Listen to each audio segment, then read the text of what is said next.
DMT, la molécula del espíritu. Rick Strassman. Esa noche, mientras regresaba a casa en mi carro y me adentraba en las montañas de las afueras de Albuquerque, aproveché el tiempo para pensar en lo sucedido durante el día. Me alegraba el hecho de que Nils y Philip hubieran salido ilesos de las vivencias suscitadas por las dosis intravenosas de DMT de 0,6 mg/kg. Sin embargo, no había podido conocer muchos detalles sobre cómo habían sido en realidad sus experiencias. Sus informes eran sorprendentemente breves y escasos en detalles. ¿Por qué eran tan lacónicos los informes de Nils y Philip? Un factor que posiblemente lo explicaría era la memoria según el estado específico. Es el fenómeno en que las experiencias que se han tenido en un estado alterado de conciencia solo se pueden recordar con claridad al volver a entrar en ese estado, no en condiciones normales. Esto sucede bajo la influencia de sustancias como el alcohol, la marihuana, o medicamentos fuertes como los sedantes Valium y Xanax, o los barbitúricos. También puede producirse en estados alterados no inducidos por drogas, como la hipnosis o los sueños. En los casos de Philip y Nils, esta explicación sería plausible si posteriormente recordaban más detalles de sus sesiones con dosis de 0,6 mg/kg, mientras trabajaran con dosis de DMT más reducidas y soportables. Sin embargo, eso no le sucedió nunca a ninguno de los dos durante el resto de su participación en el proyecto. Otra posibilidad es que Nils y Philip hayan experimentado un breve delirio, un síndrome cerebral orgánico agudo, o un estado agudo de confusión. La palabra delirio se deriva de la combinación de la preposición latina de, con el vocablo lira, que significa surco, o sea, salirse del surco, o perder el control. El delirio puede ser resultado de factores físicos, como la fiebre, lesiones en la cabeza, falta de oxígeno o hipoglucemia.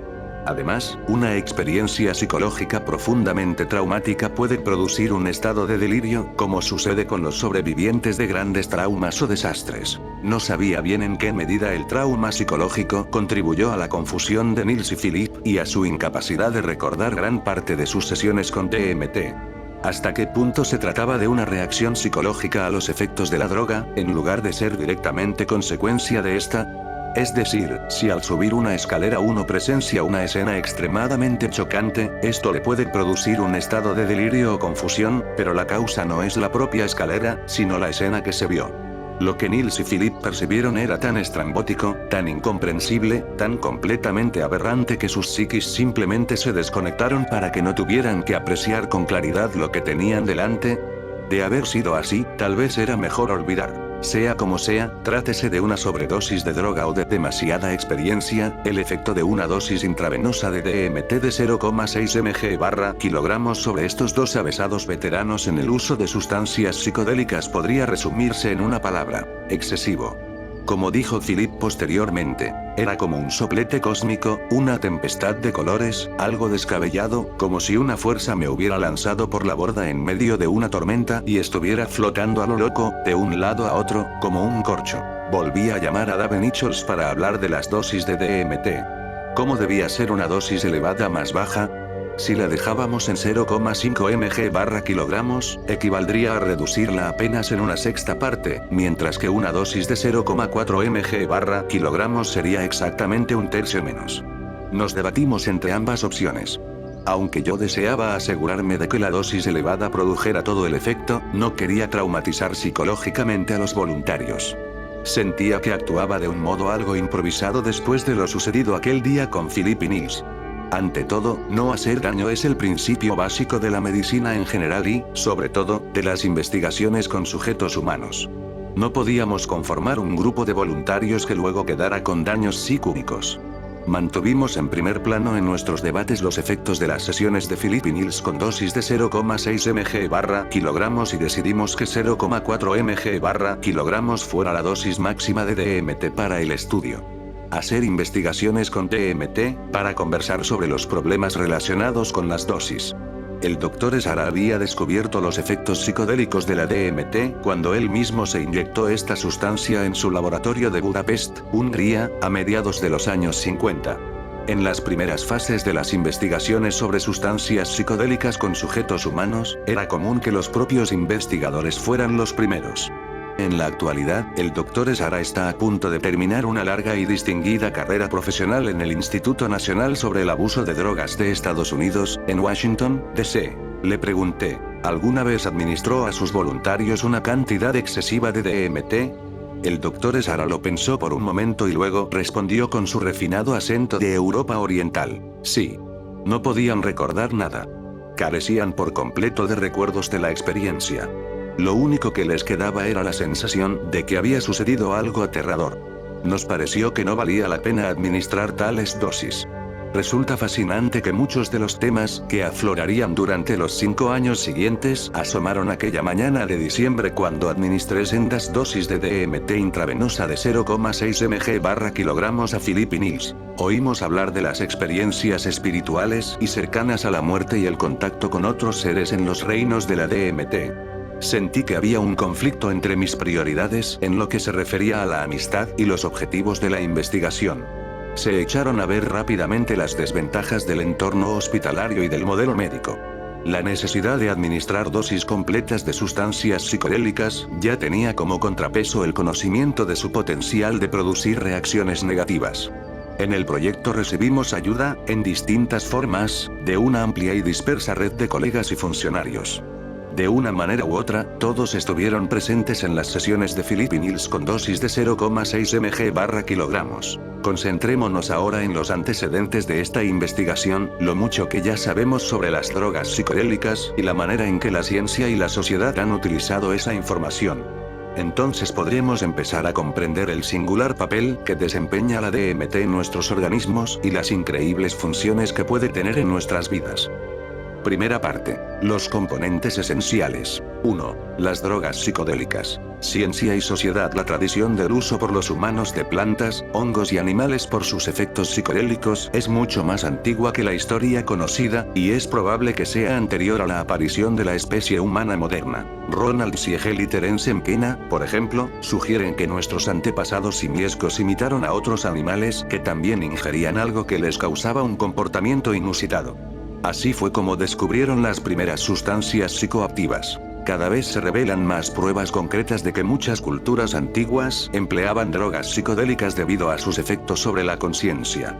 Los arqueólogos han descubierto imágenes africanas antiguas de hongos que brotan de un cuerpo humano, y los recientes descubrimientos de arte rupestre prehistórico en el norte de Europa indican con certeza la influencia de la conciencia alterada mediante sustancias psicodélicas. Algunos autores han propuesto que el lenguaje se desarrolló a partir de la apreciación y las asociaciones de los sonidos emitidos por los primeros homínidos, potenciados mediante sustancias psicodélicas.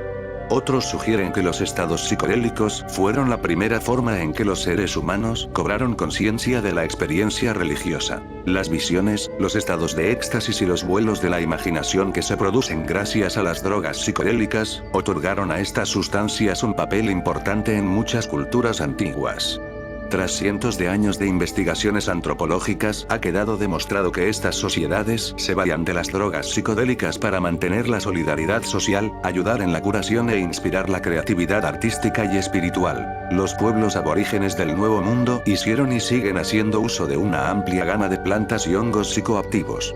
La mayor parte de lo que sabemos sobre las drogas psicodélicas proviene de la investigación de los productos químicos provenientes de materiales hallados inicialmente en el hemisferio occidental. La DMT, la psilocibina, la mescalina y varios compuestos similares al LSD. La profundidad y amplitud del uso de plantas psicodélicas por los habitantes del Nuevo Mundo fue causa de sorpresa y aprensión en los colonizadores europeos.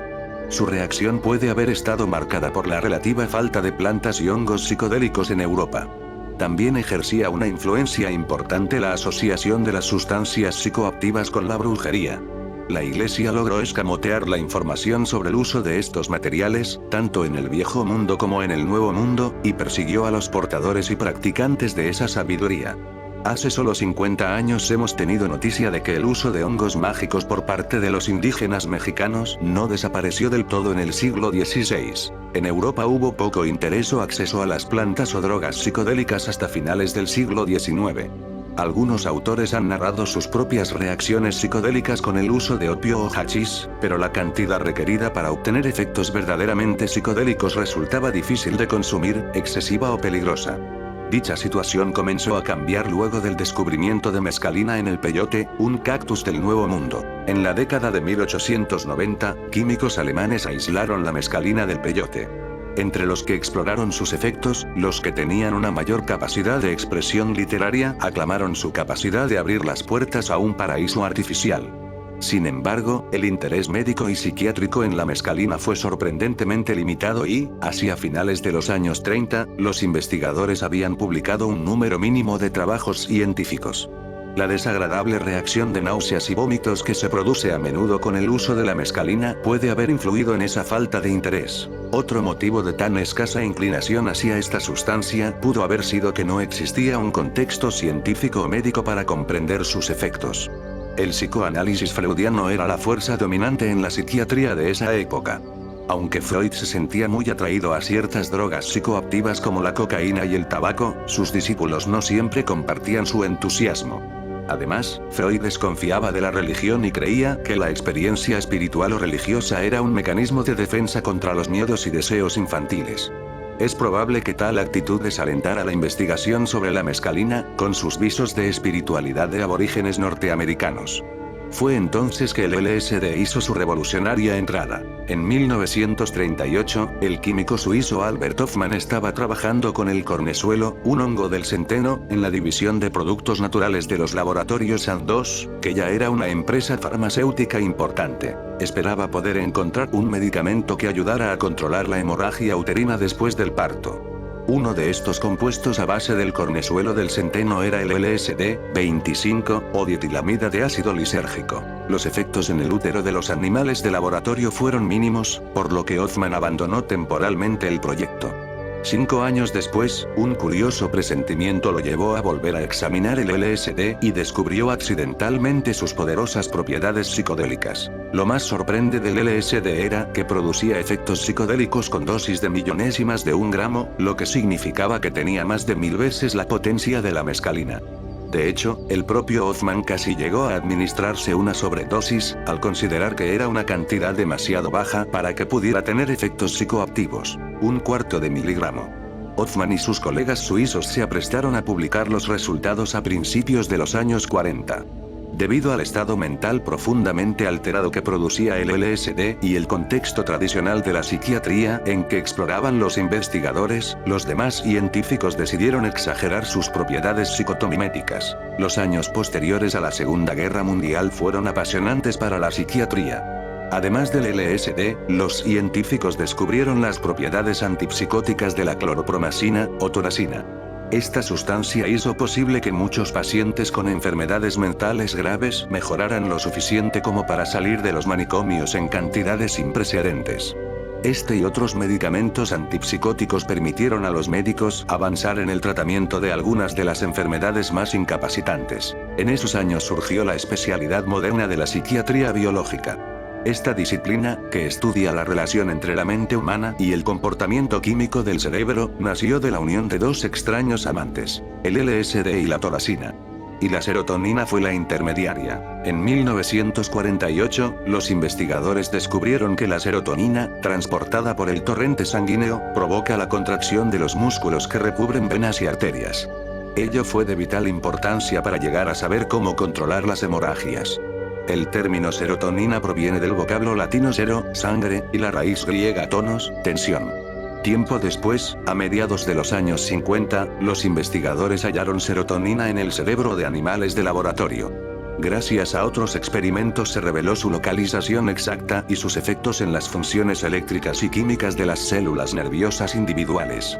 Las drogas o las intervenciones quirúrgicas que modificaban las áreas que contenían serotonina en el cerebro animal, alteraban profundamente el comportamiento sexual y la agresividad, así como el sueño, la vigilia y una gran variedad de funciones biológicas básicas. La presencia y función de la serotonina en el cerebro y en el comportamiento animal afianzaron su papel como el primer neurotransmisor conocido. Al mismo tiempo, los científicos demostraron que las moléculas de LSD y de serotonina presentaban muchas similitudes. Luego, hallaron que ambas sustancias se disputaban muchas áreas semejantes en el cerebro. En algunas circunstancias experimentales, el LSD bloqueaba los efectos de la serotonina. En otras, la droga imitaba los efectos del neurotransmisor. Estos resultados establecieron al LSD como la herramienta más poderosa disponible para aprender acerca de las relaciones entre el cerebro y la mente. Si las extraordinarias propiedades sensoriales y emocionales del LSD daban como resultado el cambio de la función de la serotonina cerebral de una manera específica y comprensible, sería posible diseccionar químicamente determinadas funciones mentales en sus componentes fisiológicos básicos. Otras drogas psicoactivas, con efectos comparativamente bien caracterizados sobre distintos neurotransmisores, podrían conducir a la decodificación de las variedades de la experiencia consciente en sus mecanismos químicos subyacentes. Decenas de investigadores de todo el mundo administraron una increíble variedad de drogas psicodélicas a miles de voluntarios sanos y pacientes psiquiátricos. Durante más de 2 décadas, esos esfuerzos recibieron el apoyo de generosos subsidios del gobierno y de fondos privados. Se publicaron cientos de artículos académicos y decenas de libros. Los últimos avances en las investigaciones sobre drogas psicodélicas con sujetos humanos fueron objeto de debate en muchas conferencias, reuniones y simposios internacionales. Los laboratorios Sandoz distribuyeron LSD a los investigadores para que pudieran inducir un breve en estado psicótico en voluntarios normales. Los científicos esperaban que tales experimentos arrojaran luz sobre trastornos psicóticos que ocurren naturalmente, como la esquizofrenia. Sandoz también recomendó administrar LSD a los estudiantes que hacían pasantías en psiquiatría para ayudarles a establecer un sentido de empatía con sus pacientes psicóticos. Estos jóvenes quedaron sorprendidos por su encuentro momentáneo con la locura. El brutal choque con sus propios recuerdos y sentimientos inconscientes los llevó a creer que esas propiedades de relajación de la mente podían ser una contribución valiosa a la psicoterapia. Muchos trabajos publicados apuntaban a que los mecanismos normales de la psicoterapia conversacional eran mucho más eficientes si se añadía una droga psicodélica. Decenas de artículos científicos se refieren a los considerables logros en la ayuda a pacientes desahuciados, con padecimientos obsesivos y compulsivos, estrés postraumático, trastornos de la alimentación, ansiedad, depresión, alcoholismo y dependencia de la heroína. Los rápidos avances descritos por los investigadores basados en la corriente de la psicoterapia psicodélica estimularon a otros especialistas a estudiar los efectos beneficiosos de estos fármacos en enfermos terminales asolados por el sufrimiento. Aunque fue escaso el impacto sobre sus dolencias subyacentes, la psicoterapia psicodélica tuvo efectos psicológicos notables. La depresión cedió, la necesidad de analgésicos disminuyó de modo drástico y aumentó la aceptación de la enfermedad y su pronóstico por parte de los pacientes. Además, estos y sus familias pudieron tratar problemas profundos y de gran carga emocional en formas que antes no habían sido posibles. La increíble aceleración del crecimiento psicológico gracias a este nuevo tratamiento parecía algo prometedor en casos donde el tiempo es esencial. Algunos terapeutas llegaron a creer que muchas de estas respuestas milagrosas a la psicoterapia psicodélica se debían a una experiencia transformadora, mística o espiritual.